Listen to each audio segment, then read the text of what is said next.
Hey everybody, what is going on? I am Maximus Rex and this is Big Baby Reviews. Today's Jack Kirby Monday, so we're looking at the next issue in his run on the Fourth World Saga, early 70s DC Comics. We're going to be looking at Mr. Miracle #1, going back to the omnibus because I do not actually own the first issue, unfortunately. Anyone out there who has a great reader copy that's willing to let go for a decent price, let me know, message me. I'm also looking for issue 1 of Forever People as well. Just, again, a decent reader copy, not too expensive, hopefully. If anyone has anything like that available, feel free to DM me either here on YouTube, on my channel, or on Facebook.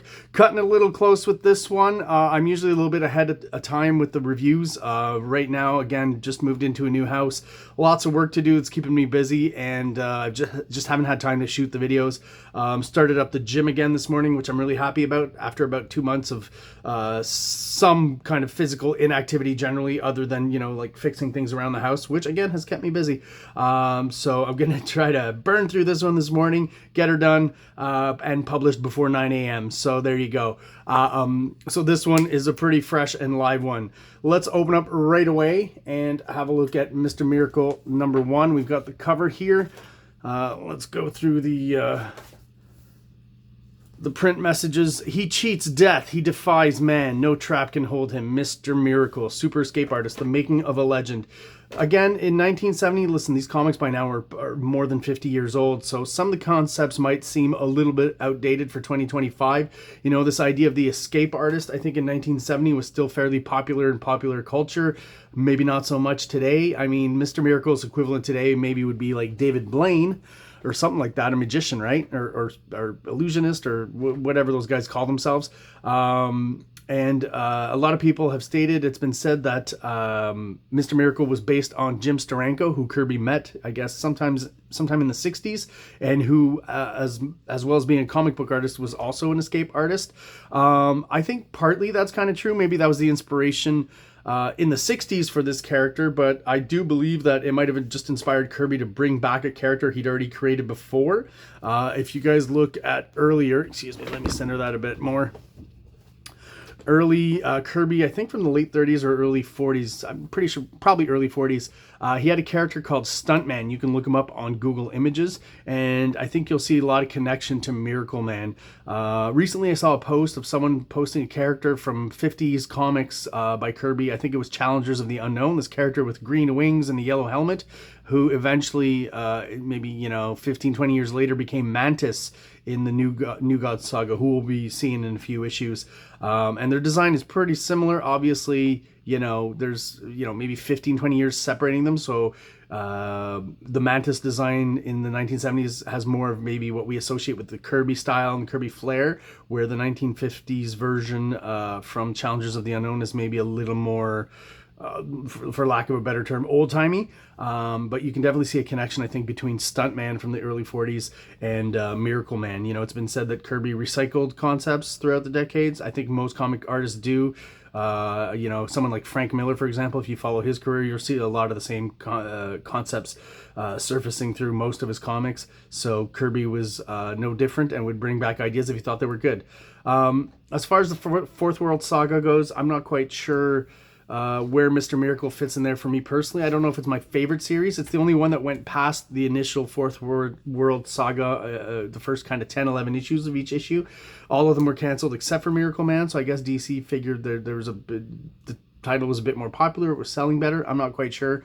But I would say not necessarily my favorite. I feel like the concept, you know, every issue has to have Miracle Man in some sort of death trap, right? And after a few issues, it starts to get a little bit old. That's always kind of the storyline, at least for me. So just not necessarily my favorite series in the Fourth World Saga, but definitely one that had some staying power, it seems like. My enemies think that escape from this is impossible, but they're in for a rude shock. Goodbye, Mr. Miracle. You lost your wager and your life. And of course, still early on, you know, they're announcing that Kirby is here at DC, right? Quite a coup for DC in the early 70s to get Jack Kirby, the most popular artist in Marvel, who basically created all the building blocks of the Marvel Universe we know now. Some good art in this issue for sure. You know, we get some cool Kirby tech because of Miracle Man and his concept.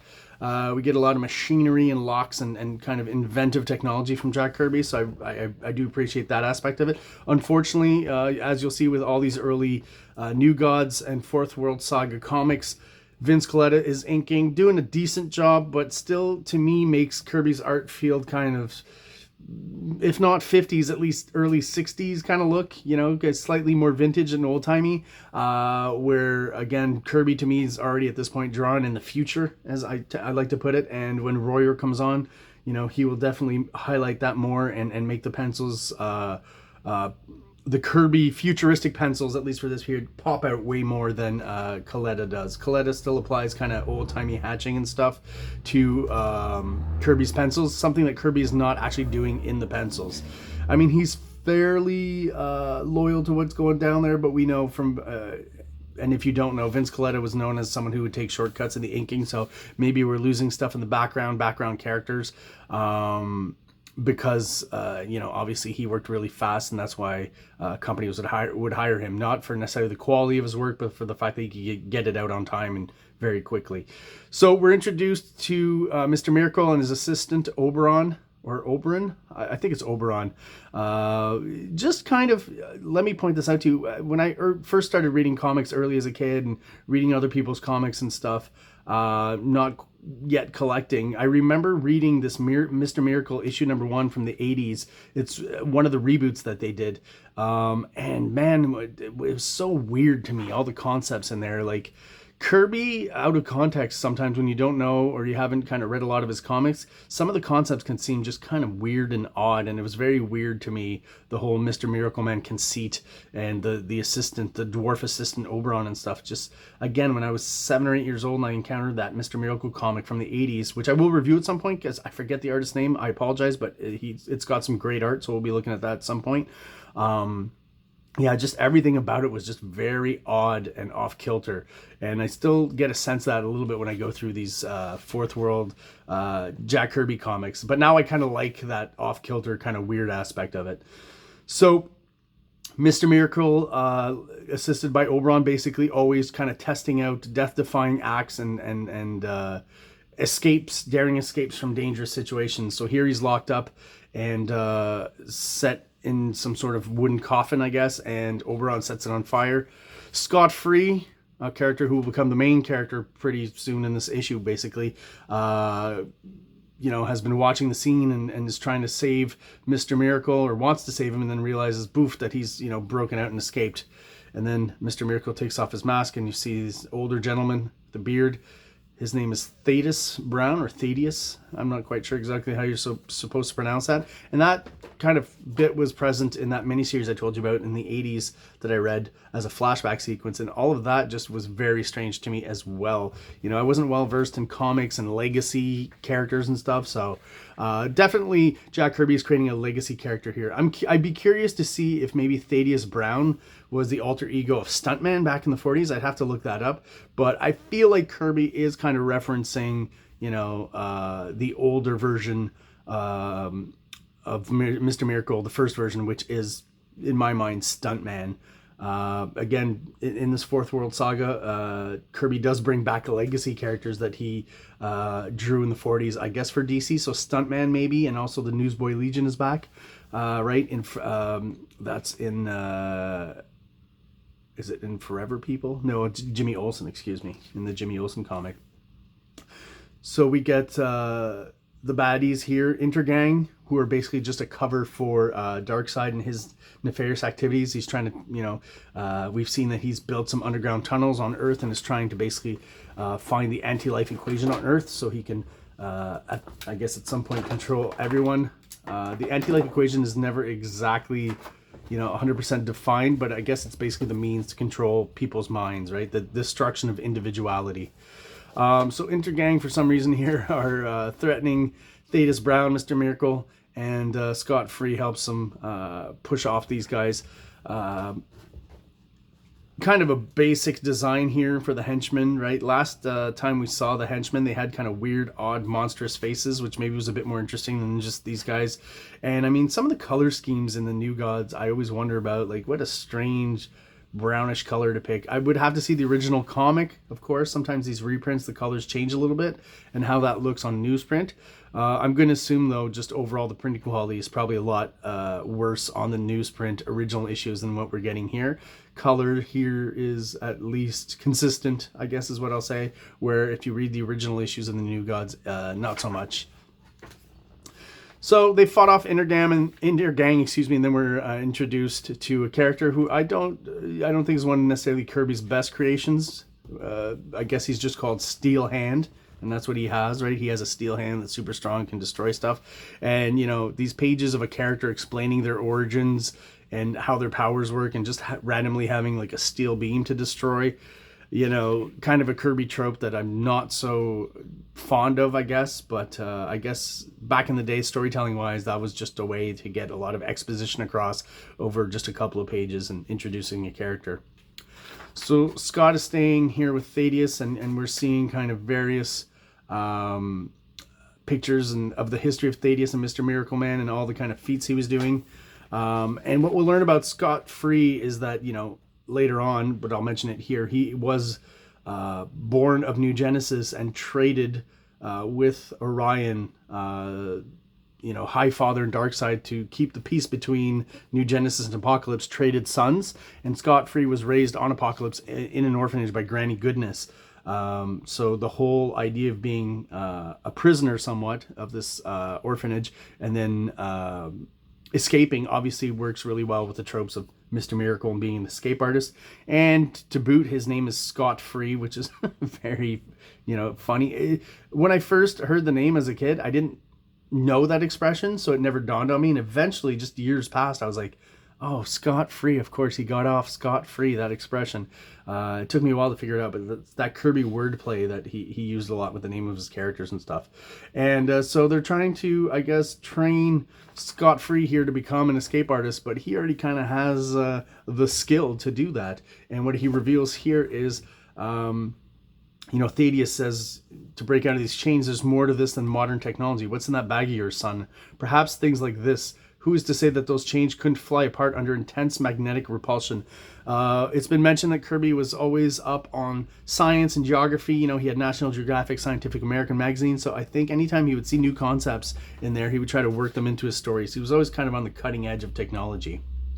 And so Thaddeus here is, I guess, planning on passing on the mantle to Scott Free eventually, the Mr. Miracle mantle, and is going to be training him. Fortunately, of course, Intergang here with Steel Hand have zeroed in on Thaddeus, and here they are trying another death-defying act. Big steel ball rolling towards Thaddeus, who's strapped to the tree here, and suddenly from a distant hill, a sharp, ugly coughing sound is heard, and Scott feels death streak by him. That sounded like, good lord, ugh. And we don't know exactly what happens here, but what we're going to find out is, of course, that sniper did actually shoot Thaddeus just before the ball rolls down. Excuse me.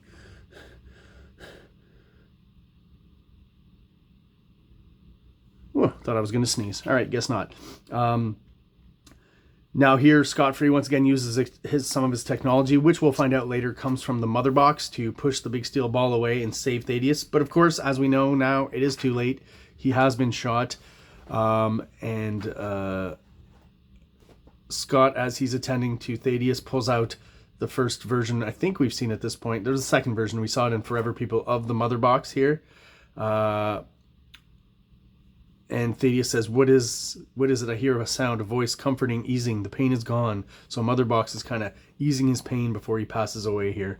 And this panel here, I remember, was directly referenced in that Miracle Man series I read as a kid.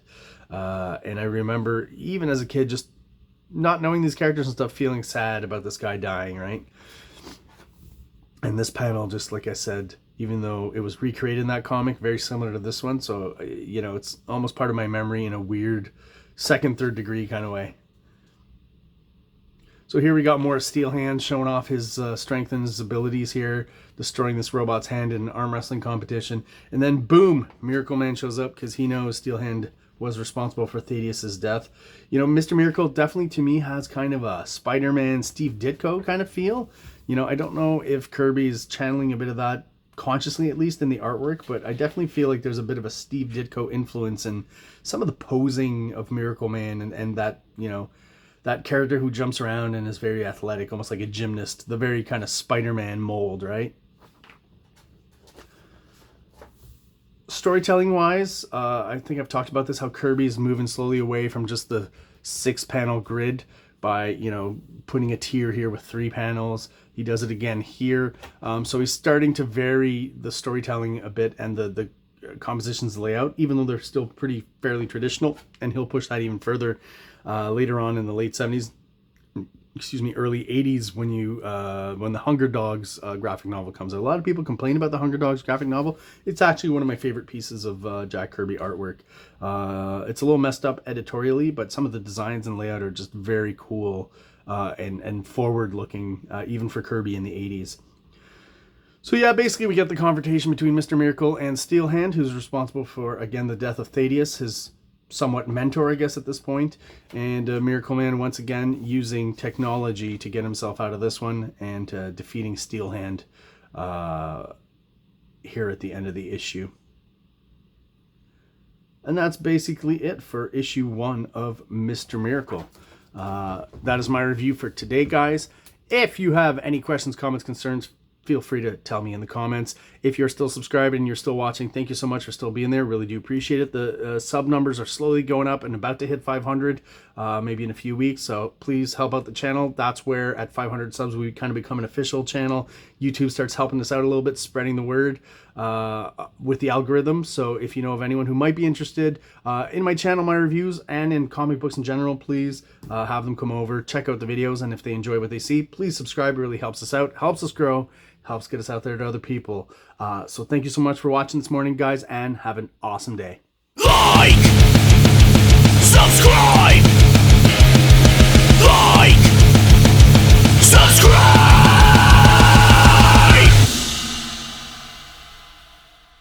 King Comics presents Big Baby, Volume 1, Issues 1 to 13, 204 pages of story and art.